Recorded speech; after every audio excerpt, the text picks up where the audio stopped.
Congolaises, Congolais, mes très chers compatriotes. En ce jour solennel du 30 juin, nous célébrons nos 65 ans d'indépendance. 65 ans d'un cheminement audacieux amorcé le 30 juin 1960, lorsque notre peuple, uni par une aspiration irrépressible, a revendiqué son droit inaliénable à la liberté et à l'autodétermination. Cette date n'est pas qu'un jalon historique. Elle est un appel vibrant à honorer la mémoire de nos héros, à raviver notre idéal commun et à réaffirmer notre engagement pour une République forte, unie et prospère. En ce jour de souvenir et d'espérance, j'honore la mémoire de nos pères fondateurs, Joseph Kasavubu, Patrice Emery Lumumba, et de tous ceux qui, souvent dans l'anonymat, ont offert leur vie en sacrifice pour rendre possible l'idéal d'un Congo libre et maître de son destin. Leur courage est le socle de notre souveraineté, leur vision, le flambeau de notre avenir. Mes très chers compatriotes, aujourd'hui, notre célébration revêt une portée exceptionnelle. Il y a quelques jours, à Washington, sous l'égide des États-Unis d'Amérique, la République démocratique du Congo et le Rwanda ont signé un accord de paix historique, un tournant décisif pour mettre fin à un conflit qui, depuis près de 3 décennies, a semé la désolation dans l'est de notre pays, causant des millions de morts et de déplacés, en particulier dans l'est de notre territoire. Cet accord, signé par les ministres des Affaires étrangères de nos deux pays lors d'une cérémonie solennelle présidée par le secrétaire d'État américain, M. Marco Rubio, reprend les acquis de la résolution 2773 du Conseil de sécurité des Nations unies et ouvre la voie à une nouvelle ère de stabilité, de coopération et de prospérité pour notre nation, pour la région des Grands Lacs et pour l'Afrique tout entière. Je voudrais exprimer au nom du peuple congolais notre profonde gratitude aux États-Unis d'Amérique pour leur engagement déterminant en faveur de la paix. Nos remerciements les plus sincères vont au président Donald Trump pour son implication personnelle dans ce processus de pacification porteur d'espérance. Son leadership a permis de réunir les partis autour d'une vision commune. J'adresse également mes vifs remerciements à l'État du Qatar pour ses bons offices, et particulièrement au Cheikh Tamim Ben Hamad Al Thani, dont la médiation discrète et efficace a contribué à rapprocher les positions et d'ouvrir un dialogue sincère entre notre pays et le Rwanda. Je tiens également à exprimer ma profonde gratitude à 2 dignes fils de l'Afrique, dont l'engagement déterminant a largement contribué à porter la tragédie sécuritaire que traverse la République démocratique du Congo à l'attention de la communauté internationale. Grâce à leur implication active dans le processus de Luanda et de Nairobi, Son Excellence João Manuel Gonçalves Lourenço, président de la République d'Angola, et Son Excellence Uhuru Kenyatta, ancien président de la République du Kenya, ont su mobiliser les consciences et renforcer la visibilité de la cause congolaise sur la scène régionale et internationale. Cet accord n'est pas seulement un document. Il est une promesse de paix pour les populations de Goma, Bukavu, Rutshuru, Masisi, Nyiragongo, Lubero, Ituri et de toutes les localités martyrisées par la guerre. Ce processus diplomatique s'articule également avec les discussions en cours à Doha, au Qatar. Notre ambition reste sans équivoque rétablir pleinement l'autorité de l'État sur l'ensemble du territoire national et œuvrer à l'instauration d'une paix réelle, durable et partagée dans toute la sous-région. Les attentes de nos populations sont immenses, notamment celles de l'Est du pays qui ont trop longtemps souffert. Nous abordons donc cette ultime phase du processus avec détermination, dans le respect de notre souveraineté et des aspirations légitimes de notre peuple. Les prochaines étapes devront aboutir à la démobilisation, la réinsertion conditionnelle, et au cas par cas des ex-combattants à travers le PDDRCS et enfin à la reconstruction des régions jadis affectées par les conflits armés. Ces avancées diplomatiques s'inscrivent dans une dynamique plus large de reconquête et de l'affirmation de notre souveraineté, de redéploiement de notre influence et de reconstruction de la confiance internationale envers la République démocratique du Congo.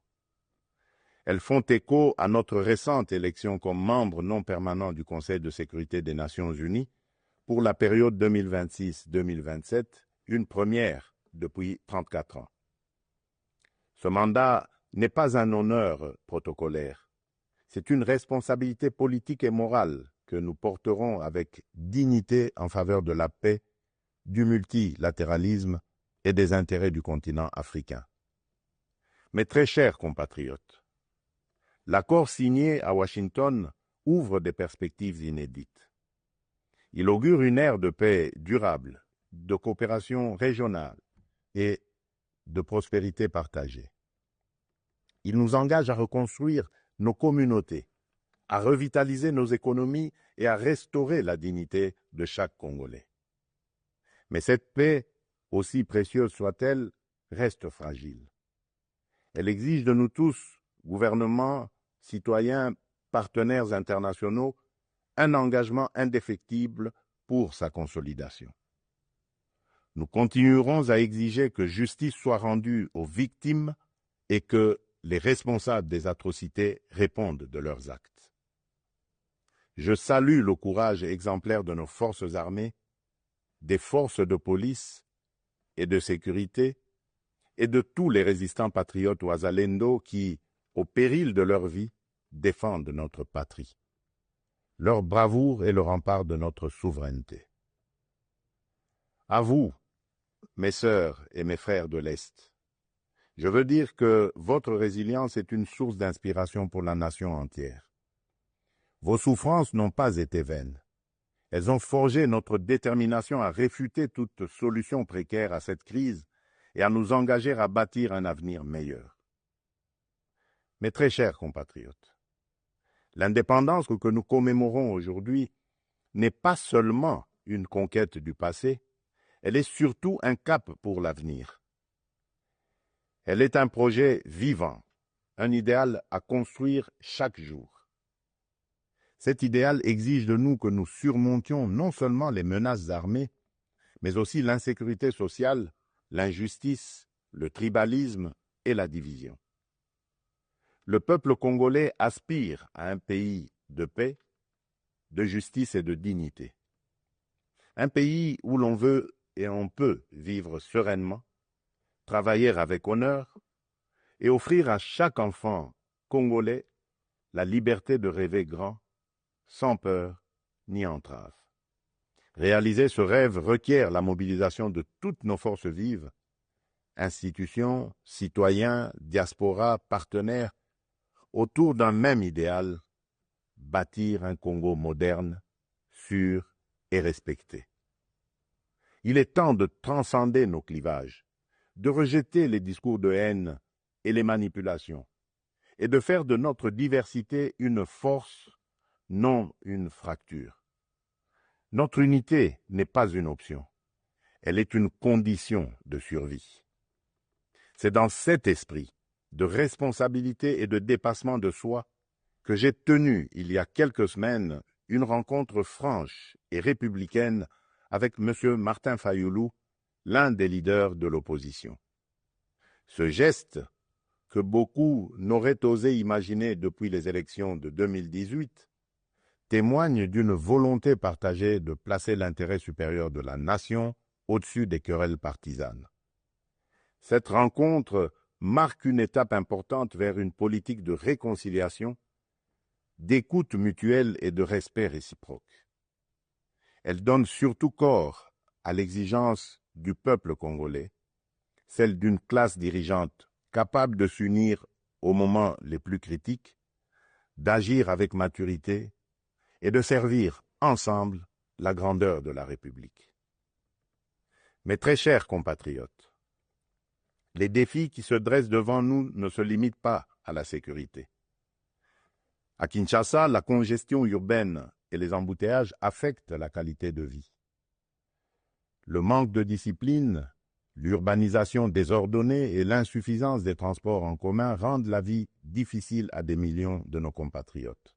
À Kalemi, Kasangoulou et même ici, dans la capitale Kinshasa, les inondations récentes ont causé d'importantes pertes en vies humaines et dégâts matériels, détruisant des habitations, emportant des infrastructures routières et provoquant des déplacements massifs de population. Ces événements climatiques extrêmes nous rappellent l'urgence d'agir à la fois sur le front de l'aménagement du territoire et de la résilience environnementale. À Mbandaka, le naufrage d'une embarcation a coûté la vie à plusieurs dizaines de nos compatriotes, endeuillant la nation tout entière. À Tshikapa, Kolwezi, Likasi, Kananga ou Kikwit, l'accès à l'eau potable, à l'électricité, aux soins de santé et à l'éducation reste une priorité pressante. Face à ces défis, l'État n'est pas resté indifférent. Il agit. Des missions de secours ont été déployées, des fonds d'urgence mobilisés, des projets structurants lancés pour renforcer les infrastructures et améliorer les conditions de vie. Mais ces efforts, aussi importants soient-ils, ne suffiront pas sans un véritable sursaut de solidarité nationale. Ils doivent être soutenus par une administration plus efficace, une meilleure coordination institutionnelle et la responsabilisation de tous les niveaux de pouvoir. J'en appelle également à un changement profond de comportement. Nous devons adopter une discipline collective, un civisme exemplaire et un respect des règles de vie en communauté. Aussi, je vous appelle à un sursaut patriotique, à une responsabilité individuelle qui fera de notre pays un modèle de stabilité et de progrès. Mes très chers compatriotes, fidèles à l'élan de notre indépendance, j'ai pris devant vous, avec une détermination sans faille, le serment de bâtir un Congo à la hauteur de nos aspirations. Avec constance et détermination, j'ai placé la transformation de notre nation au cœur de mon mandat, mu par l'ambition profonde de faire de la République démocratique du Congo une terre de justice, de prospérité partagée et de dignité retrouvée. Cette vision que je porte avec vous et pour vous irrigue chacune de nos décisions et sous-tend les réformes audacieuses que nous menons dans un esprit de renouveau et de souveraineté assumée. Aux côtés du gouvernement, j'ai engagé une série de réformes économiques, judiciaires et institutionnelles visant à asseoir un véritable état de droit, à éradiquer la corruption et à créer un climat des affaires propice à l'investissement et à l'initiative. Les premiers résultats sont tangibles. La croissance économique connaît un rebond durable. L'image de notre pays s'améliore sur la scène internationale et la confiance des investisseurs renaît. Ce regain de confiance se traduira prochainement par la signature d'un accord stratégique inédit avec les États-Unis d'Amérique dans le secteur minier. Cet accord marquera une étape décisive dans le positionnement de la République démocratique du Congo comme un acteur central de la transition énergétique mondiale et de l'économie verte émergente. Il visera à valoriser de manière souveraine nos minerais stratégiques, en particulier le cuivre, le cobalt et le lithium, tout en assurant une répartition plus équitable des retombées économiques au bénéfice des populations congolaises. Il ouvre la voie à la transformation locale, à la création des milliers d'emplois et à un nouveau modèle économique fondé sur la souveraineté et la valeur ajoutée nationale. C'est là le fruit d'un travail collectif, déterminé, au service d'un seul idéal, offrir à chaque Congolaise et à chaque Congolais les perspectives réelles d'un avenir meilleur.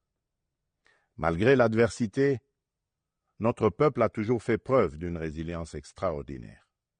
C'est cette résilience qui nous a permis de traverser les tempêtes du passé et qui nous permettra de surmonter celles d'aujourd'hui.